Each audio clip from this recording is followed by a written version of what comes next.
Our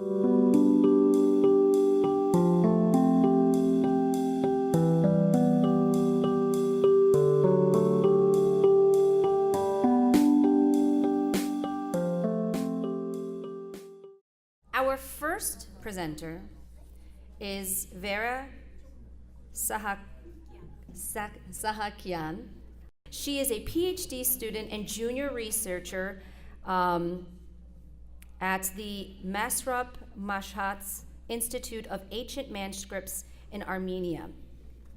She will be presenting on exceptional collections of Ottoman documents of the Matenadaran regarding the Armenian Genocide.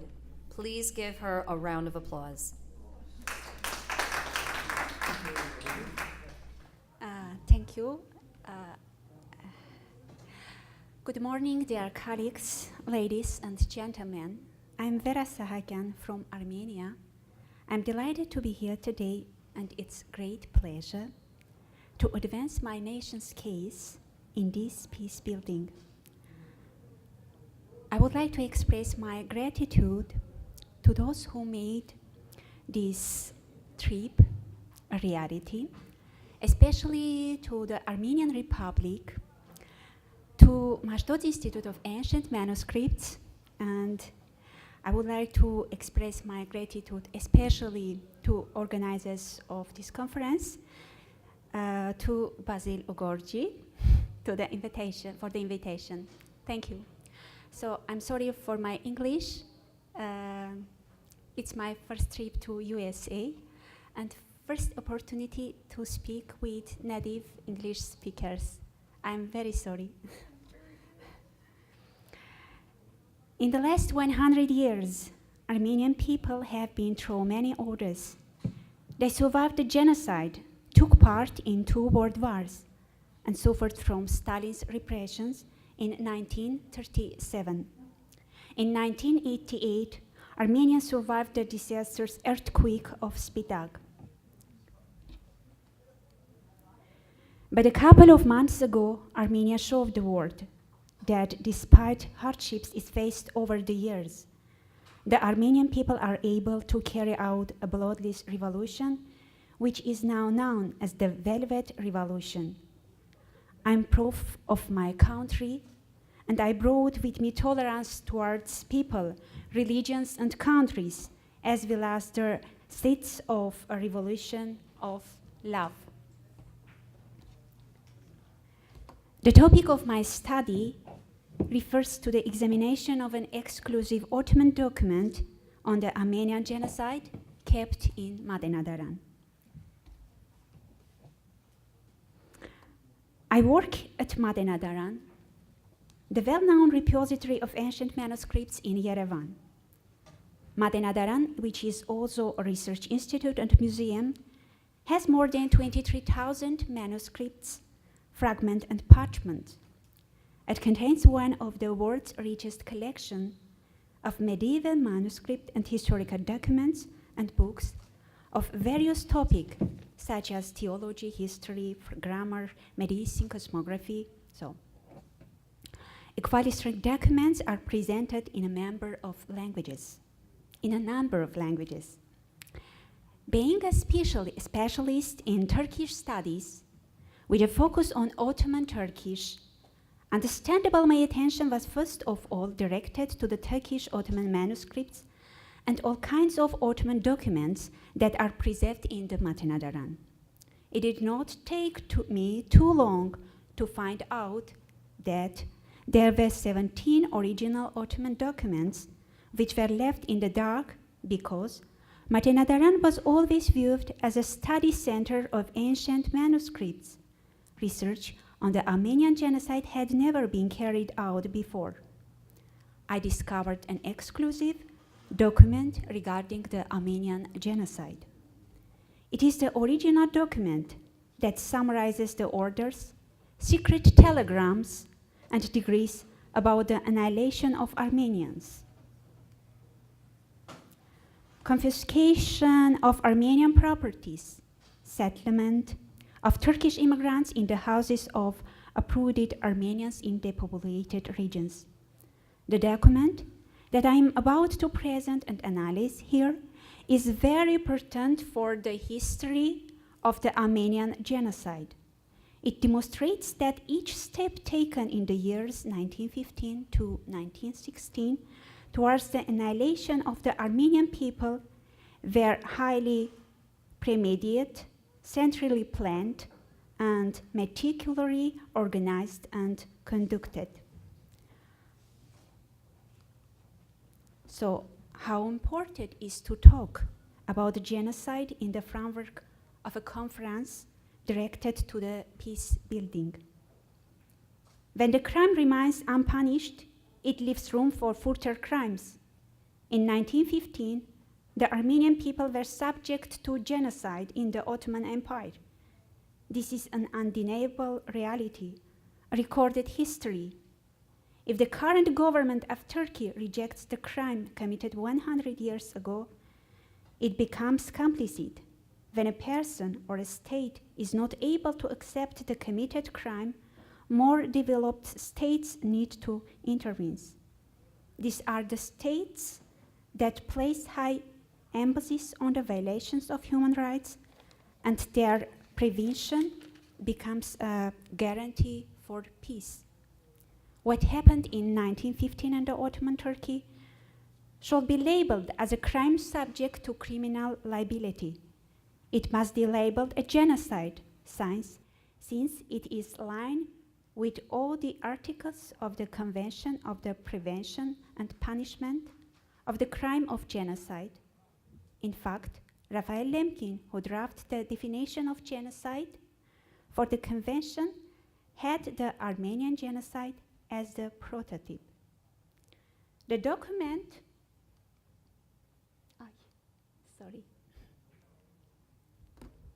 The document summarizes 20 codified texts, telegrams, letters, and orders from May 25, 1915 to August 30, 1915. The language is Ottoman Turkish. The document is written by Secretary of Turkish Ministry of Foreign Affairs and was sent to the Second Department Responsibility for Abandoned Property as a report containing information about a three-month deportation from May 25 to August 11. That includes information on the general orders, the organization of the exile of Armenian, the process of deportation, and the routes through which the Armenians were deported. Moreover, it contains information regarding the aim of these actions, the repository of officials during the deportation, how the Ottoman Empire would organize the exploitation of Armenian property, how to carry out the process of Turkification of Armenians, such as distributing Armenian children to Turkish family to resort to their conversion. The document summary includes the formal plan of the committed deportation with the exact chronology of the activities which was not annihilate a whole nation. It is a unique piece of its nature, since it contains order that had never been included in the other documents before. Particularly, it has information on the plan, how to settle Turkish people in Armenian houses. This is actually the only one document.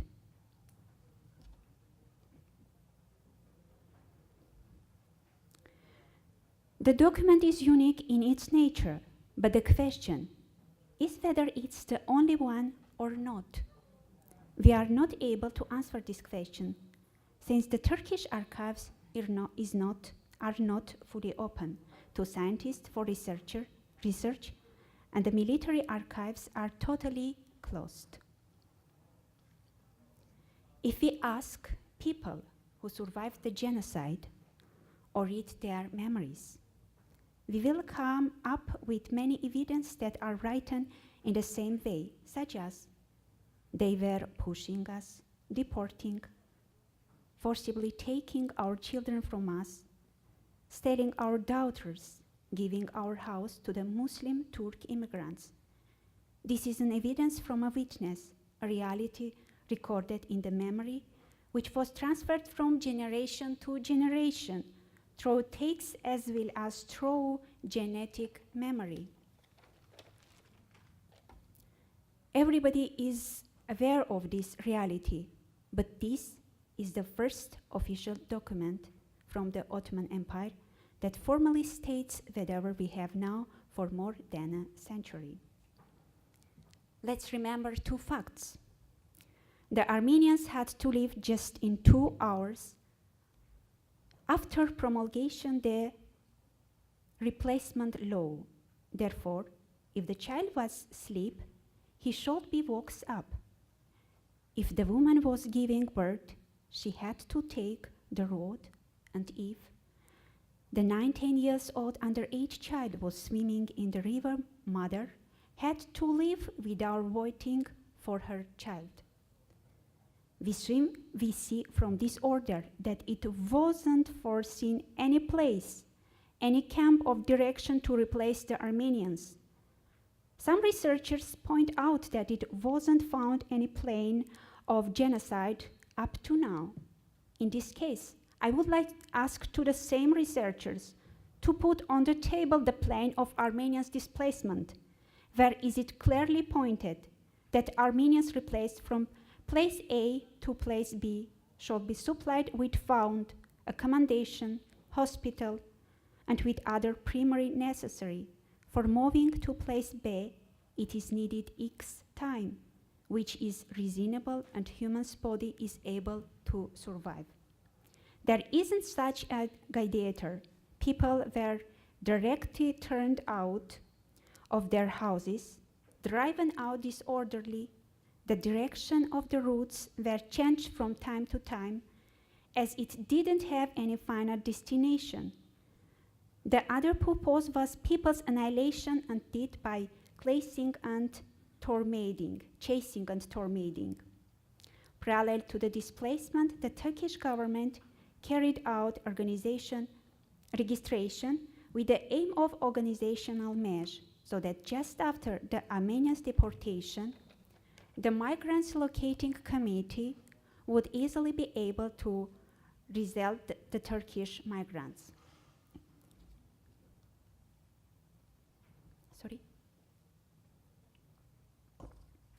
Before the official promulgation, they kept a number of records in the Ottoman archives of Turkey about already displaced districts or in the process of displacement.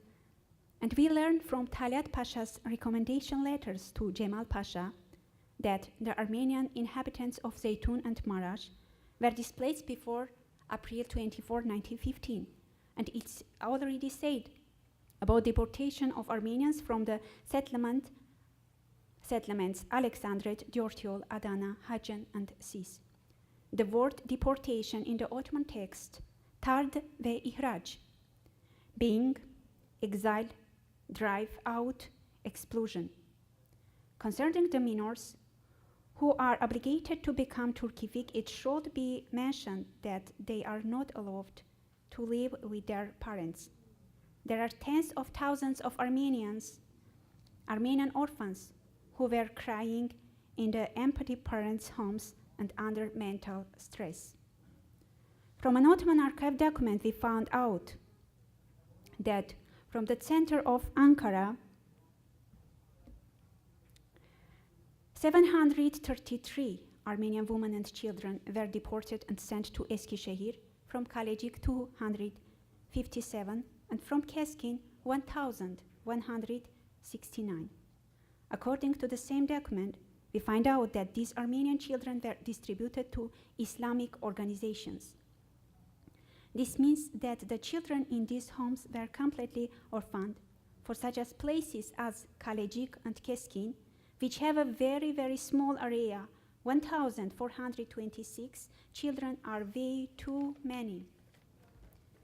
We should mention that it is about only children under the age of 5 years old, because according to the program of Turkification, these children should not be older than 5 years old.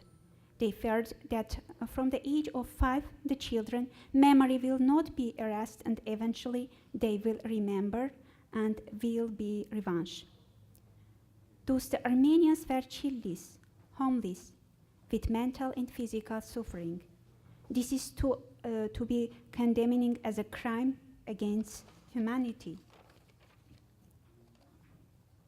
Finally, when is the beginning or the end of the deportation, or what is the end point? There is no clearly. Only one fact is known, that people were continued driven, changing their directions, quantity of groups, and even group members. Young girls separately, adults, children, up to 5-year-old children, each group separately. And on the way, they were constantly forced to convert. A secret order signed by Talat Pasha, dated October 22, was sent to 26th provision with the following meaning.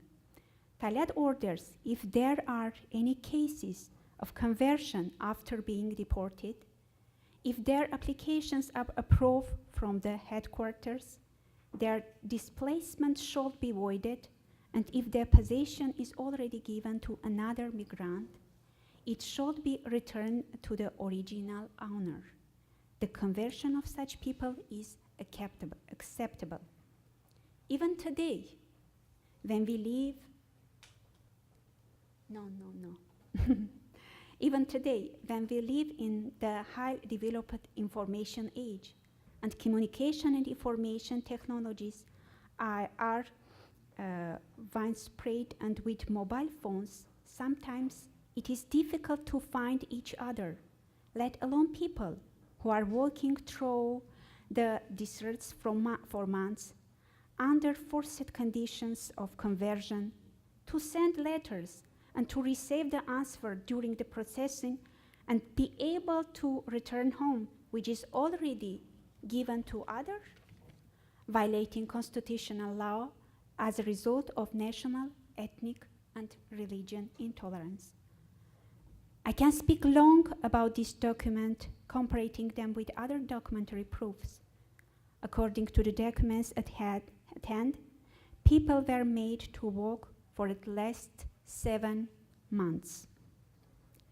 I can show hundreds of photos of caravans of thousands of migrants torn to pieces and thrown along both sides of the road. But let anyone in the world show me at least a single photo where the government discontinued the processing of migrants and together with them sat down to have a group meal. So such action against the Armenian origin citizen were a proof of trampling the country's basic law, that is corresponding norms of constitution. In this case, the original document of Ottoman Empire can be unquestionable and authentic proofs for the process of rehabilitation of the trampled rights of Armenian genocide victims. With the publication of this report, I would like to have the attention of specialists in the field of international law to promote genocide condemnation and world peace. The most potent means of preventing genocide is the punishment of the genocidal states. This is also the reasonability of the international community. Therefore, making it a part of the agenda of the latter is our duty, the duty of Armenians, as that point is ours, and we are the bearers, because we know what it means to be uprooted, massacred, deported, annihilated, and lack of justice. Indeed, actually, were still suffered the implications and consequences of Armenian genocide. In honor of the memory of genocide, Metzger, genocide victims, I call for condemning any discriminations against people regardless of their ethnic, national, religion, origin, gender. No genocide, no war. Thank you for your attention.